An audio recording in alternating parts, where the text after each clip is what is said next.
સાહેબ ચાલુ કરો. પહેલાં શું નાખો છો? મને પૂછી નાખશો તો ખાલી બનાવવાનું, ખાલી તમારે એ જ કરવાનું. અમારે ખાવાનું ખાવાનું. તો ભાઈ લાવો હું જ બનાવી દઉં. બસ એક જ ચમચી લેવાની છે. આ પિઝા પાસ્તા સોસ લીધો છે ગાઈસ, અને આને સ્પ્રેડ કરી નાખવાનું છે. હવે અમારા સાહેબ સ્પ્રેડ કરે છે. ઘરે રહ્યા કંઈક તો સન્ડેનું કામ બતાવવું પડે ને, રોજ તો અમે કરીને આપીએ છીએ. આ રીતે કરવાનું. સાહેબ ટામેટા એડ કરી નાખો. હવે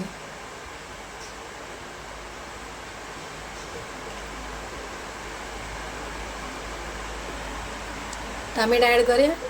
હવે સ્પ્રિંગ ઓનિયન, કેપ્સિકમ.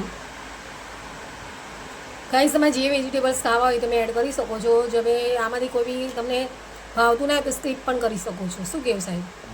સ્કીપ પણ કરી શકાય આને આપણે. જેમ કે ટમેટા ના ભાવતા હોય, આ તો આપણે વેજીટેબલ પિઝા બનાવીએ છીએ, પણ જે તમને ના ભાવતું એ કટોકટ કરી શકાય. આ શું લીધું સાહેબ? પનીર લીધું. હવે આપણે પનીર પણ એડ કરવાના છે ગાઈસ. એક સંગારે બધા જ વેજીટેબલ લીધા છે. પનીર, પછી કોર્ન પણ લીધા છે આપણે. મકાઈને જે છે ને મકાઈ, એ પણ લીધું છે. હવે આની અંદર આપણે મકાઈ એડ કરીએ છીએ, કોર્ન. પણ આ મકાઈ મેં કાચા નથી લીધા, બોઇલ કરી નાખ્યા છે. હા, બોઇલ કરે ને તો સારા લાગે છે. જો ગાઈસ બધું વેજીટેબલ, પનીર બધું એડ કરી નાખ્યું છે. અને હવે આપણે અંદર એડ કરવાના છે ચીઝ ક્યુબ એડ કરીએ છીએ. એક પીઝાની અંદર એક ક્યુબ નાખી દેવાનું, અને જો તમને વધારે ભાવતું હોય તો 2 ક્યુબ એડ કરી દેવાના. અને અમને તો વધારે પડતો ઘરનો જ પીઝા ભાવે છે. કેમ?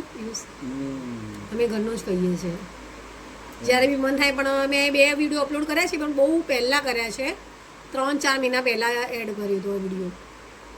એ તો એ ત્યારે કરું ને ત્યાં યુટ્યુબની ચેનલ પર કર્યું છે, અને આ હું ફેસબુક પર એડ કરીશ. અને પછી આપણે આ થઈ જાય એટલે અંદર સરસ મજાનું કિયાનો ઓરેગાનો એડ કરીશું, અને ચીલી ફ્લેક્સ એડ કરી દઈશું ગાઈસ. અને પછી ઓવનમાં હું મૂકી દઈશ.